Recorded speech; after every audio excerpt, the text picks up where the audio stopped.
Good evening. Wednesday. Sorry if you've missed us for a couple of weeks, holidays and all that stuff. But we're back and we got a special guest for you. Not only just a guest, but a good friend of mine. And my producers forbidden me from introducing him tonight, so I'm not going to. Good evening. Welcome to the Vaudeville Nutty Ball. Look at this. What a full house we've got down here. I've seen more people at an Agoraphobics day out. Anyway, let's hear it one more time for the international artist that is Dar.Ra.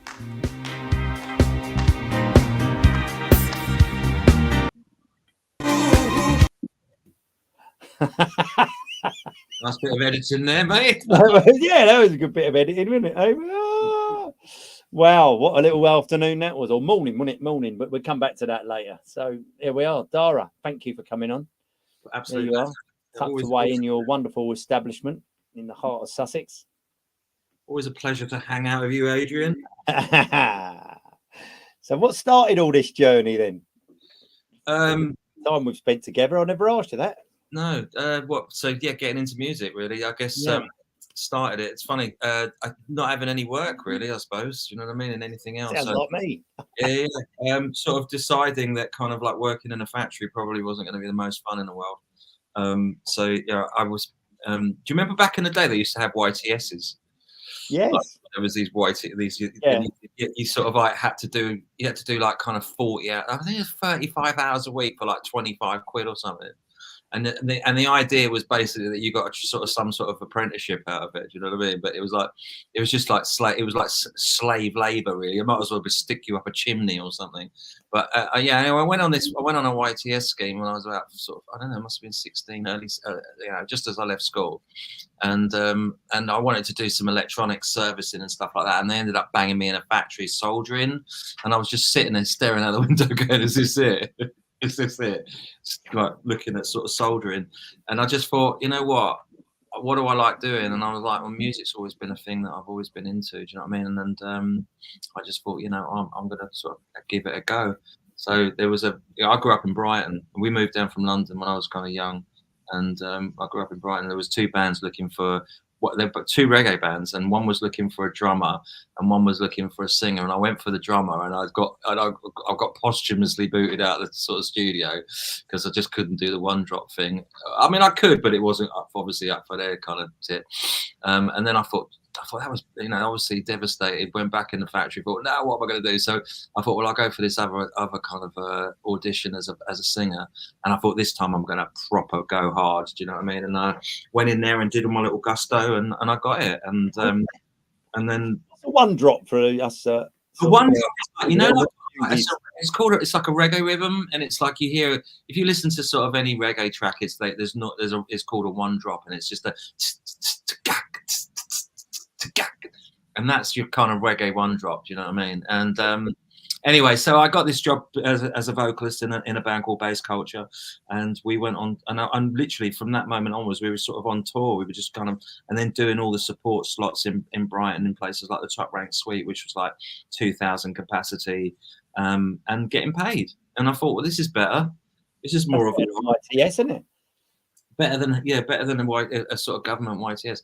So that was it. And then after that, a couple of years later, I kind of moved back up to London, and then got signed to EMI, Chrysalis EMI, and then sort of lots of stuff happening in between there. But I kind of learned my chops basically from initially. Before we got signed, we were about to sign to Big Life, and Big Life was run by a guy called Jazz Summers, who anyone that knows the kind of game, Jazz was like the legend that was. He broke kind of with Simon Napier Bell, Wham out in China.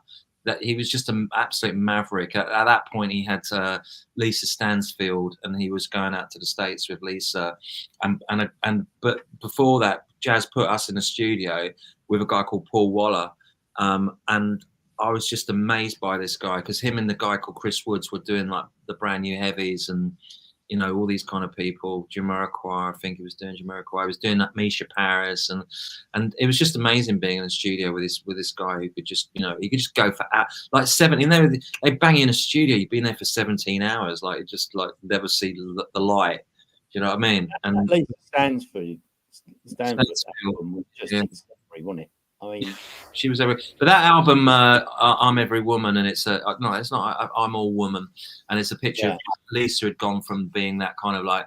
She had that kind of weird image when she first started off, and then she came back out with that second album. And she was moddy, wasn't it? A bit like mod look about she was like this glossy Northern Soul kind of vibe when she came out. But Paul basically did he did all the production on that record with Cold Cut. And anyway, so a long story short, basically, I was just a big fan of Paul, and we kind of really got on well. And then we were sitting in a studio in Wood Green, Livingston Studios, and we get a call from Chrysalis, and we hadn't signed to Big Life at that point. So and Jazz had gone out to America with Lisa Stansfield. So we were basically kind of like, we got the phone goes, and it's like, oh, it's for you, and it's like, oh, it's Chrysalis, and we were like, it's like Dar.Ra from A&R. And they said, what are you doing with this record? And we're like, we're just about to sign a Big Life. And they were, look, whatever they've offered you, we'll double it. So we were like, me and Joey were like, looked at each other and we were like, mate, we've got to have a butchers at this and see what the runnings are. So we've rocked in there, and they sort of like lobbed like 10 grand on the table and said, look, sign this deal now, and we'll make you massive. And and that was it, really. We sort of, unfortunately, when Jazz got back, he hit the roof, and then he wanted to put, bless his heart. I kind of feel sorry we did that in some respects, because Jazz was a dude. Do you know what I mean? And but he sort of, I suppose he trusted us really, and we were sort of like little kind of ragamuffins and thought, do you know what I mean? Whatever you're offering, and he needed a lot of money. When was that? 1980s, I think. No, it was 92. 92. We were like 20 years old at that point. It was 20. 10 grand's a lot of money in 92 when you're 20 years old. If somebody put the 10 grand on the table now, you'd probably take it as well. Do you know what I mean? Because I don't think things have changed in some respects. I mean, I think if you've got into that stellar level, then, you know, obviously, you know, you're making good bread. But I think if you offer, I mean, a lot of artists would probably take 10 grand now to sort of sign a deal. But the deals now are a lot more loaded. I mean, they're like 360 deals. Do you know what I mean? And you're pretty much signing away everything. Do you know what I mean? Your mum and dad. Really? Your mum. You're probably better being a YTS now. We want your nan. You probably.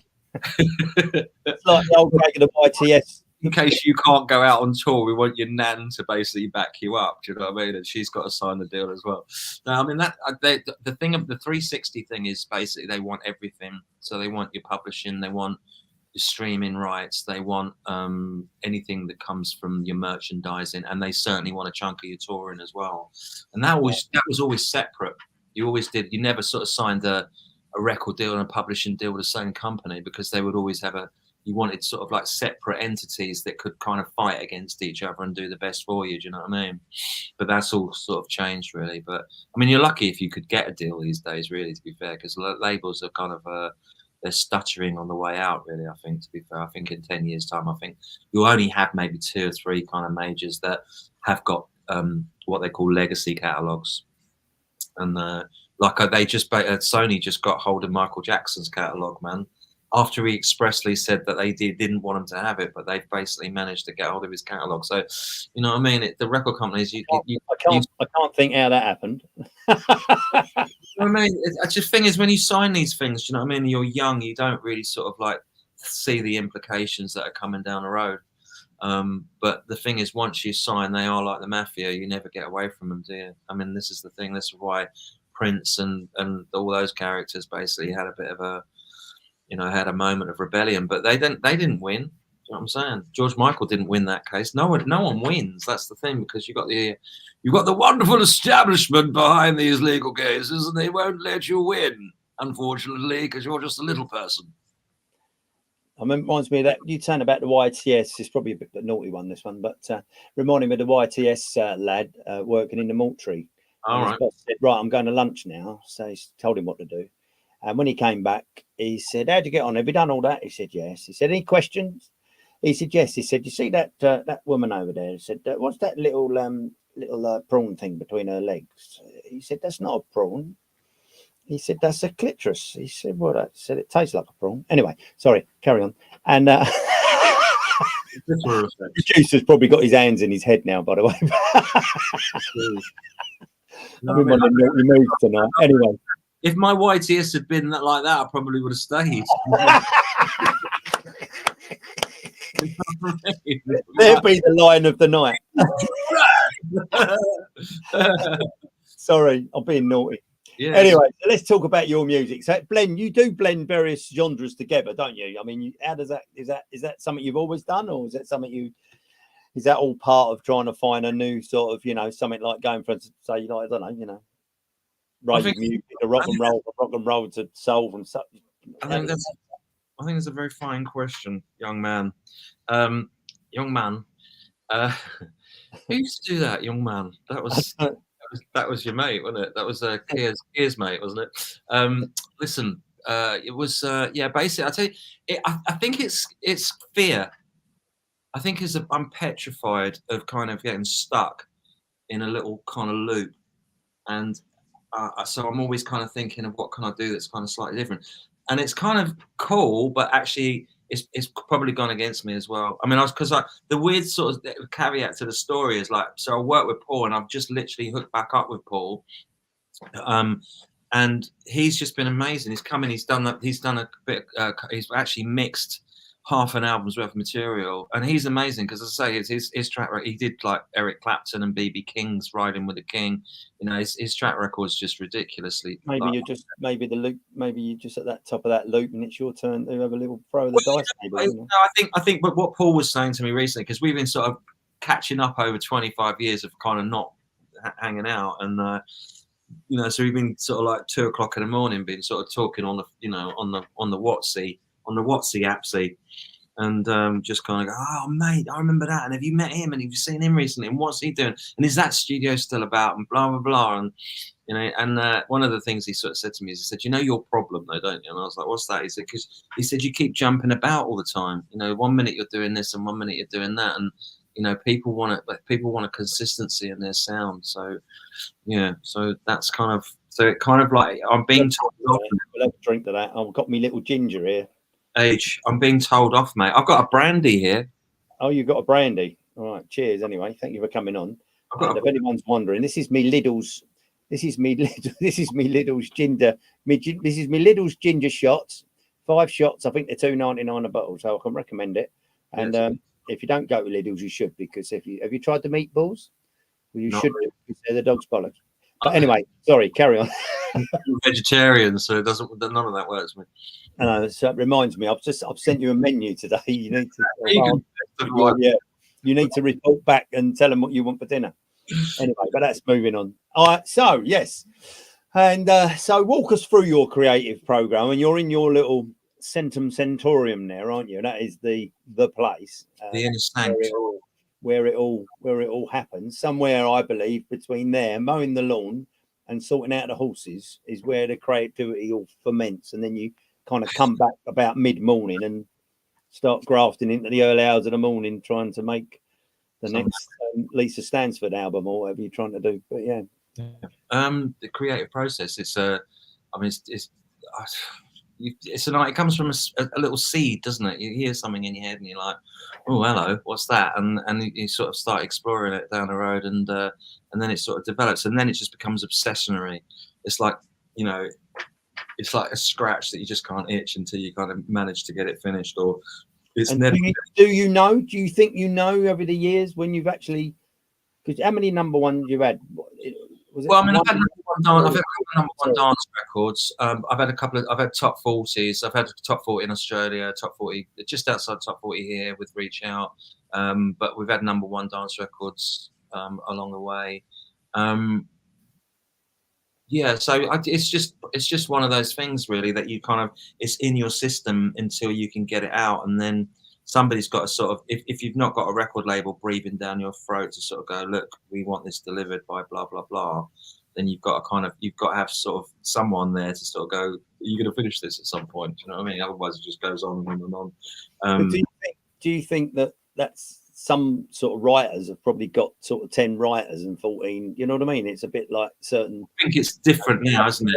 I think if you look at a lot of the sort of the top, whatever it is that they call it these days, the top streamers, it's not the top sort of top 40 or whatever anymore, is it? It's a top streaming thingy.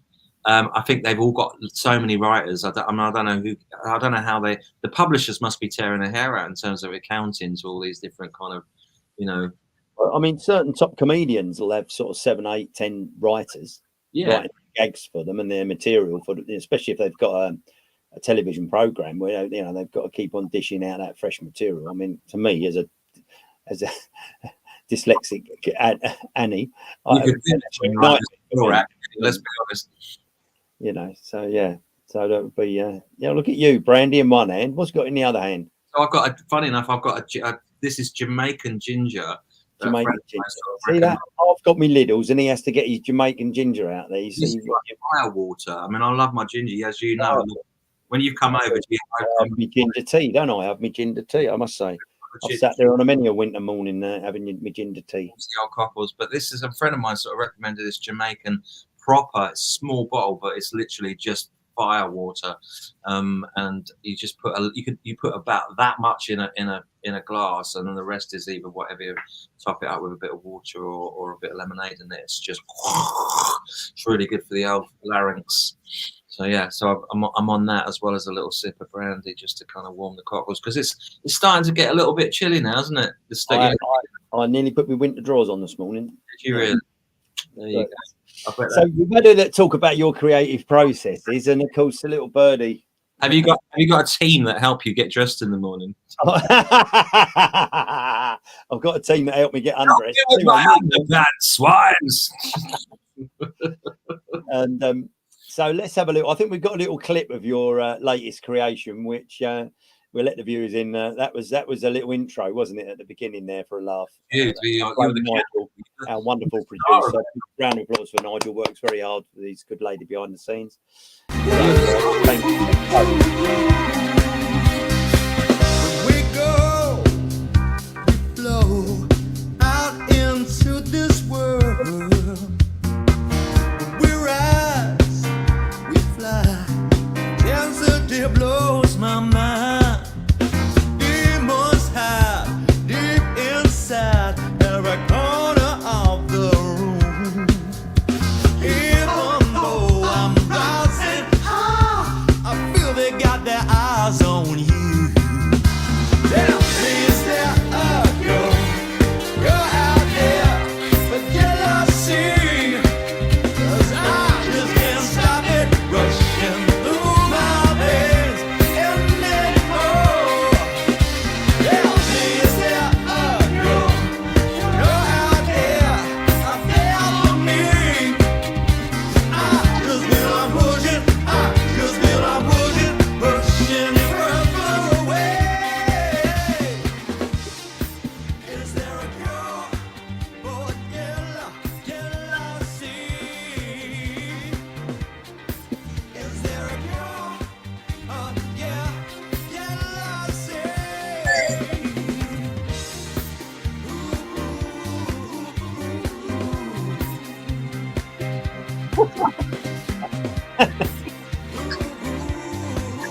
Come on, go.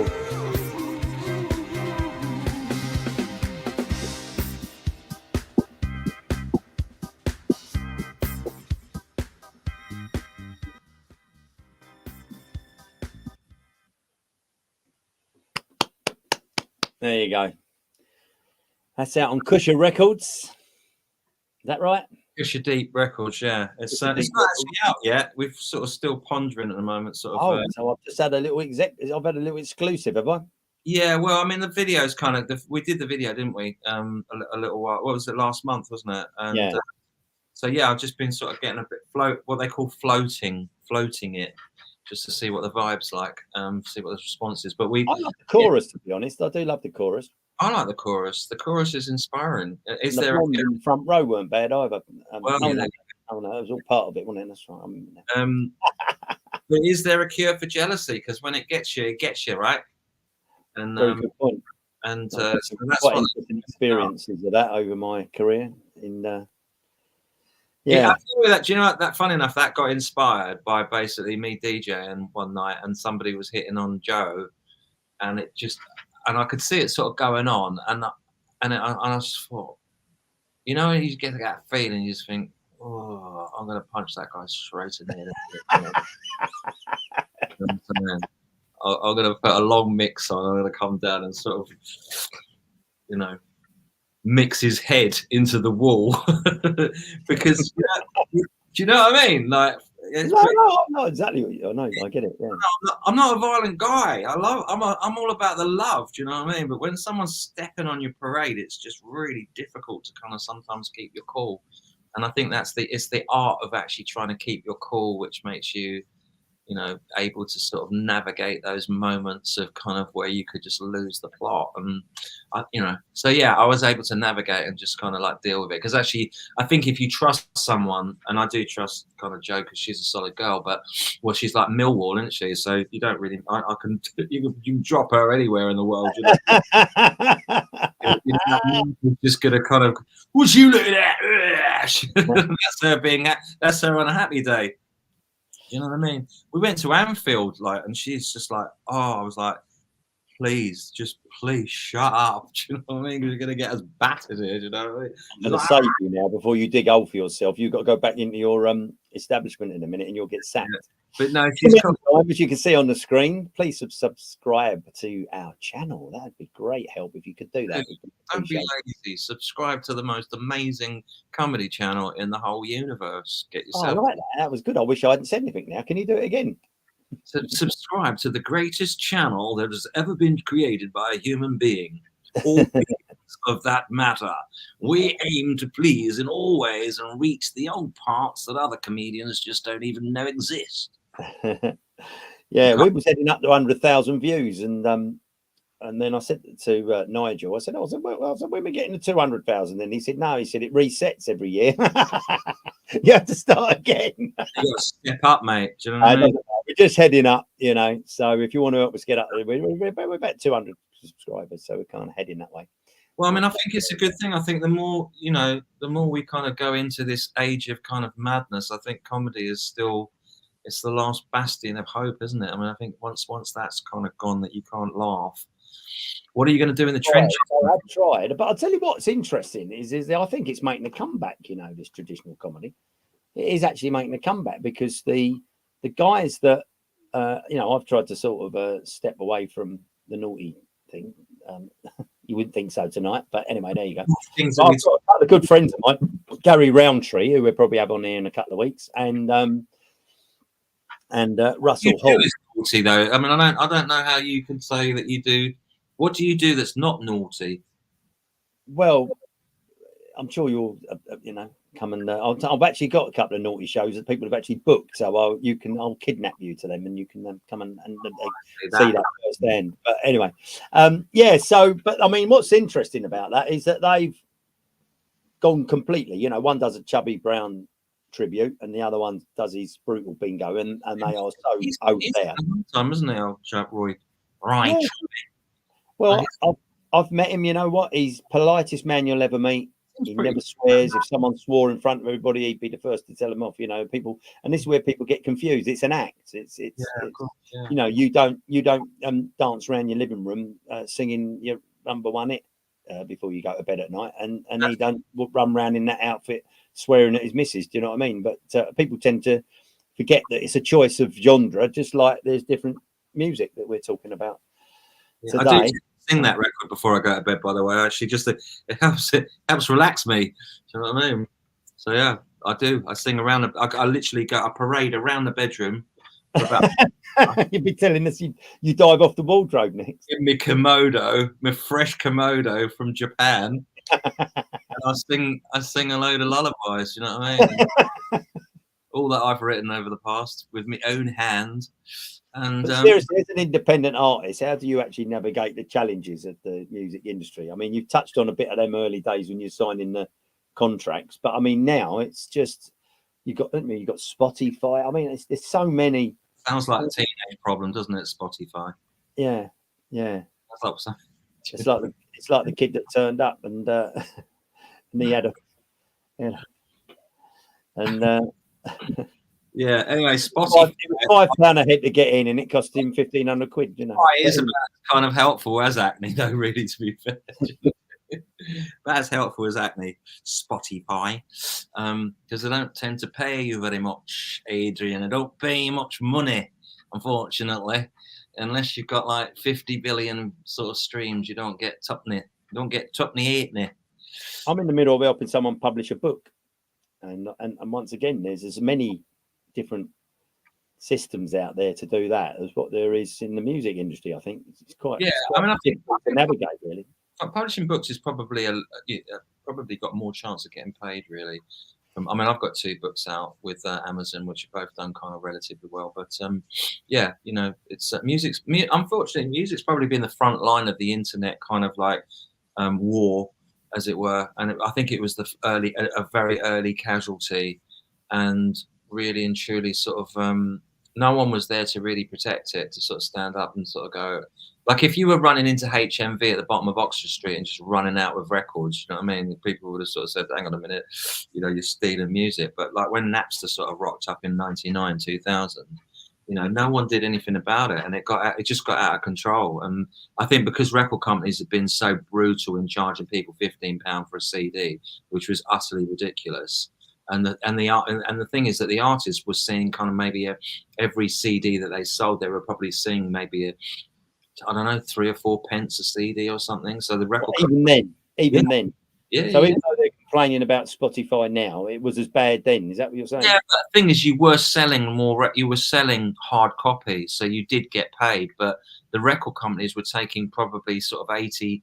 You know, I think Michael Jackson was on 20%, and that was a good deal. You know what I mean? The rest of those record deals were appalling, really, in terms of sort of royalties that you got. But as I say, because the units, the volumes were higher, you did make a little bit of money, but in terms of what the record companies were making was utterly ridiculous. So I think karmically they kind of got their wallop because of the ripping people off for so many years. Do you know what I mean? And but unfortunately, the people that have suffered the most out of it is the artists, because you know you're just not making what you did, even with a shitty record deal that you do with kind of like Spotify royalties, you know what I mean? But you know, and they expect you to really, you know, you've got to work for them as well. You're working for YouTube, and you're working for sort of Spotify, because it's your responsibility to be able to get people to actually stream your track, right? So then you've got to spend a load of time and a load of money marketing to get people to go to your spotty selection.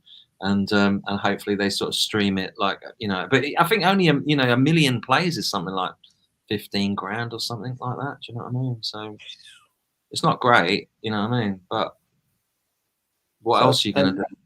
I see online the other day that you've got your new podcast. That looked good fun. It's very good fun. You have to get involved with the podcast world, otherwise the world leaves you behind, Adrian. So yeah, no, I was 12 years late. I started off on the top box, and if I'd have just moved all my content onto YouTube, I'd probably be sitting in Barbados doing this. How do we know you're not sitting in Barbados with a tricky background? Well, this is all just a hoax, isn't it, to make people think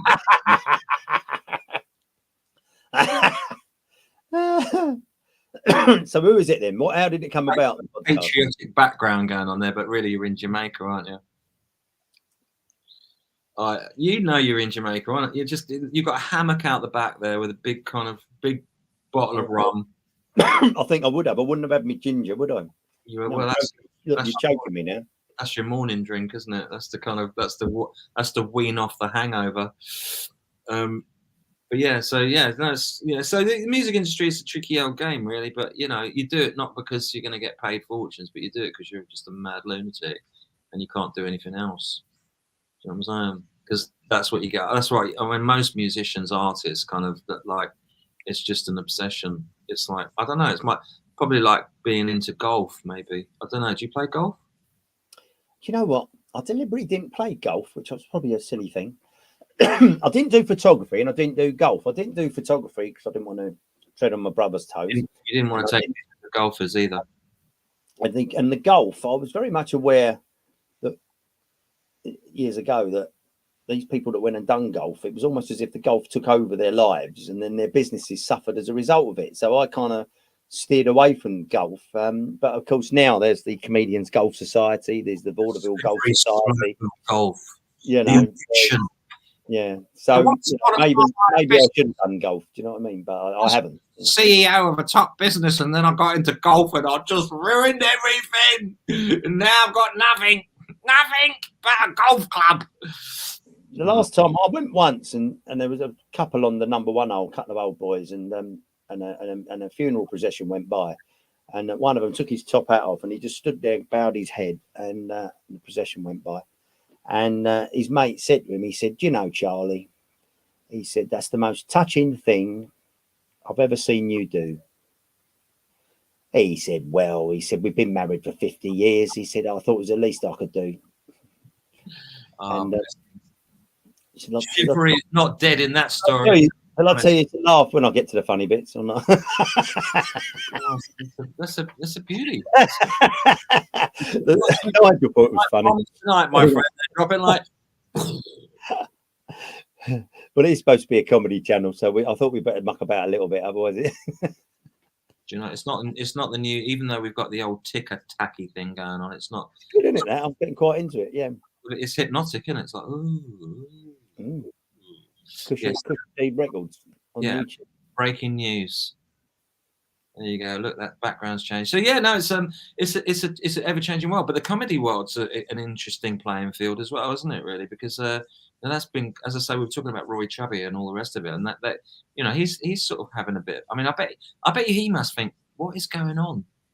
That do you know what I mean? Like once upon a time. I mean, unfortunately, all the council-owned theatres, even though they might have sold out 2,000 seats, say on a Wednesday, they'll still cancel him. It's madness, isn't it? Yeah, it's madness. Davidson the same. Yeah, old Jim. I went to Lanzarote last June, and they were due to have Chubby Brown over there, and they had to move the gig 3 times. Really? Well, even in Lanzarote? Even in Lanzarote, yeah. Why though? I don't get it. I just. Why? I mean, like, I can imagine sort of like for politically correct reasons. People, you know. But who's got the power out in Lanzarote to say that he can't play there? Though? I mean, over here, obviously, because you've got a lot of kind of people who are kind of doing what they're doing in power structures. I believe there was a mayor involved in one of them. Really? The owner of a hotel and another, where it just got bamboozled with so many phone calls and complaints, right, and so on and so forth. But right. so that's that. They get pressure, don't they? Because I suppose because of the power of the internet. But what is it about Chubby that people don't get? Is it because he's just sort of? Is it? I don't know. Look, I don't know much about Roy Chubby Brown other than sort of like, you know, he's a northern comic that sort of swears a bit. Do you know what I mean? I've never really watched any of his to be fair, to be able to have a comment on it. But at the end of the day, like, what does he do that makes people sort of freak out? Well, it's the sort of the how they would say it, the sexist connotations to virtually everything, basically. And therefore, there are people that find that offensive in today's world.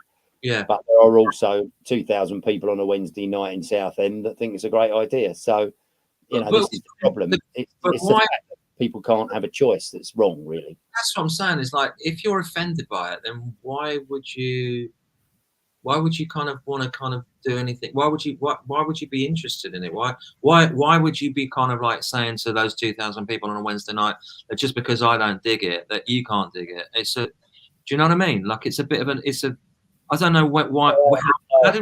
I might have mentioned it to you, but I was covering for Jim Grant down in Eastbourne, and my doctor, and this is a true story, is lovely lady, little size 8. You know, see, already we're not allowed to say that, but anyway, she's a size 8, lovely lady, steady on, very efficient, absolutely spot on. And I went to see her, and she said to me, she went, "Hello, how are you? How are you? How are you?" I said, "I'm all right." I said, "I've just come back my PSA check." She went, "Oh yeah, let me look. Oh no, gone up. Not good. I look after you. And that was that. Now then, all hell broke loose. I had to write letters of apology. 4 comedians nearly got sacked. Jim Grant nearly lost the contract.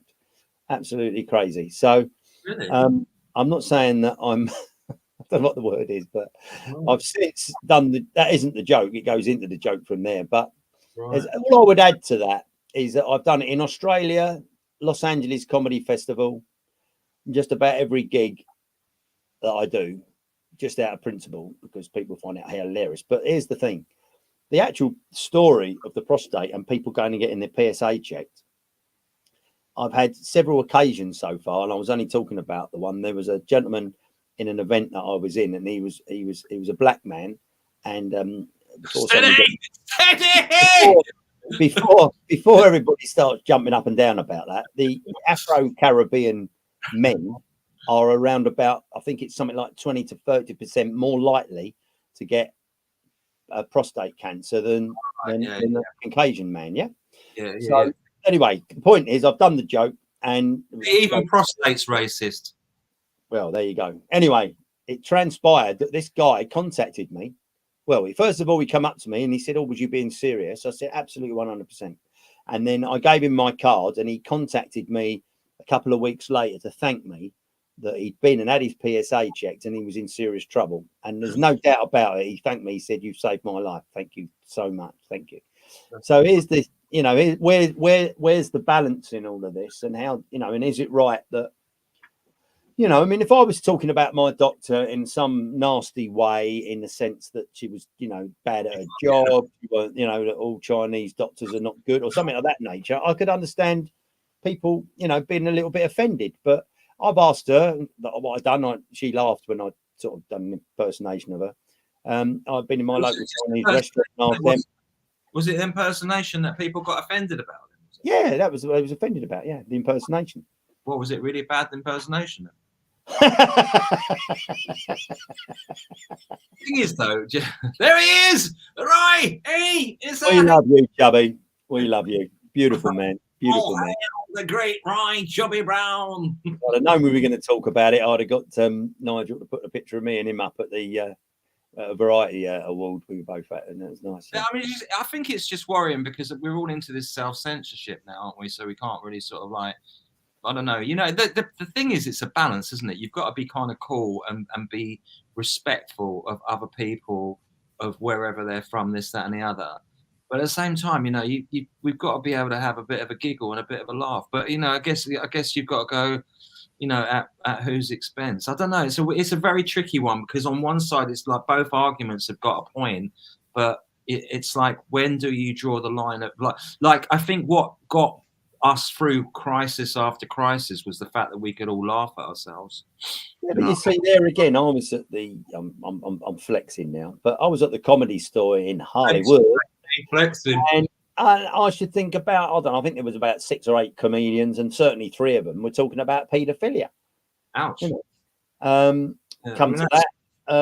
Isn't that a bit, that's a bit taboo though, is it, surely to well, I'm just explaining that is, that I'm just saying that, this is where it's all a little bit peculiar. It depends where you land. On one hand, you've got somebody doing that and everyone's laughing, and then in my opinion, I didn't think that was, I thought that was a bit, wow, do you know what I mean? There you go.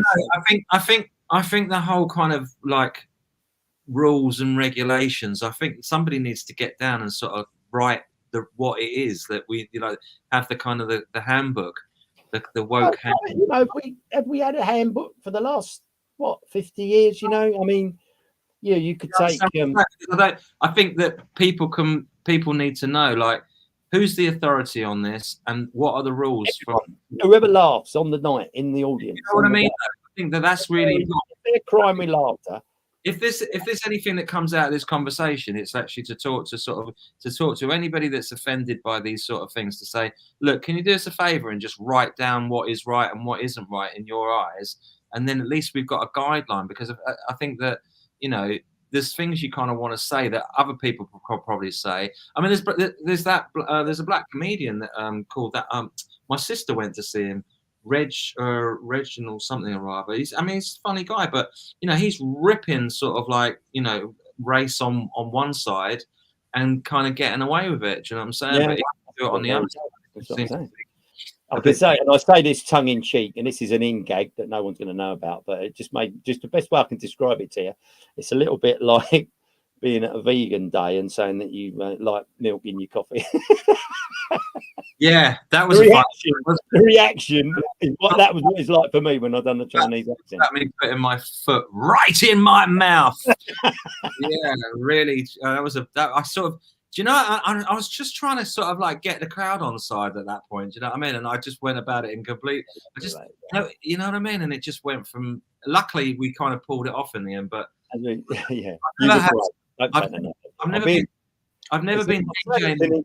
Ladies and gentlemen, but we were doing a vegan laughter fair. What was it called? No, it was a music festival. Music festival, yeah. And Dar.Ra topped it off with a fabulous set, and everybody loved it, and they was all up dancing. But unfortunately, he inadvertently pointed out that he's vegetarian anyway, but he said he'd like to be vegan, but he likes his milk and his coffee too much. And as we were on as we were on a vegan farm, animal rescue centre, it didn't go down very well. The mooses came out, didn't they? Do you know what I mean? I was lucky. I tell you what, I played in some. When they put a rope over the branch of the tree, I thought that he was in trouble. Like Mississippi burning time, man. Do you know what I mean? But we? Yeah, but we're running out of time, so let's hit a couple of funny things there. The X Factor. When you look at that, do you have any thoughts, just sort of quickly on that? I mean, I think it's had its day now, isn't it? Really? I mean, I think if I had £1 for every time somebody said, "Why don't you go on X Factor?" I'd probably, I'd have a few quid. I've had at least £2. No, I'd have.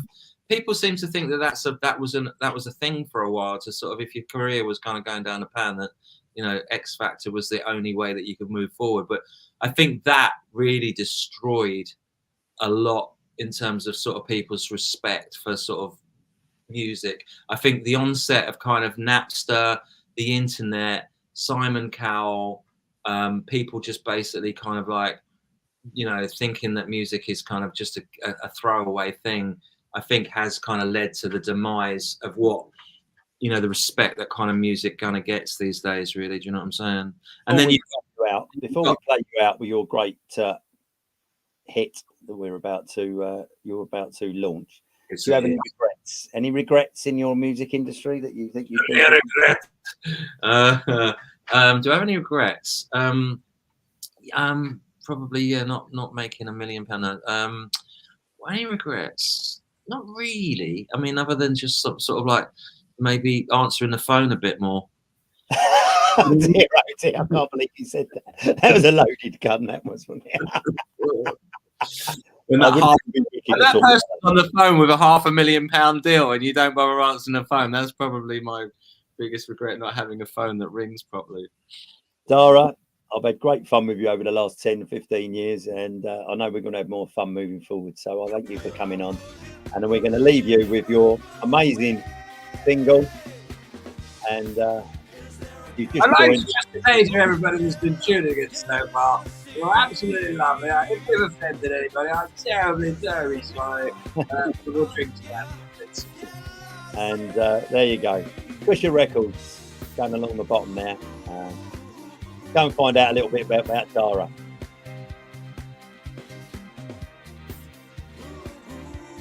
Nice little biscuit.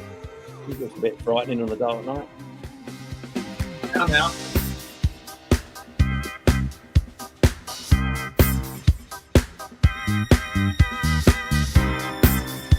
Woo! So, ladies and gentlemen, good night, God bless. You know that you're a goddess, for joining us. Keep singing, the voice. When someone gets close, I can't let you slip away. Feel a little rushing through my veins, so I pretend that I'm okay. Well, I trust you in my life, but the predators drive me insane. I'll keep on coming, keep on coming. I don't know how to stop this pain. Tell me now. Been in your holiday yet before? Tell me now. Tell me getting contact. For me, Adrian Doughty, UK comedian, and in Dar.Ra, it's going to give an idea of the future. We'll see you all next Wednesday, live, here, 2 Thank you.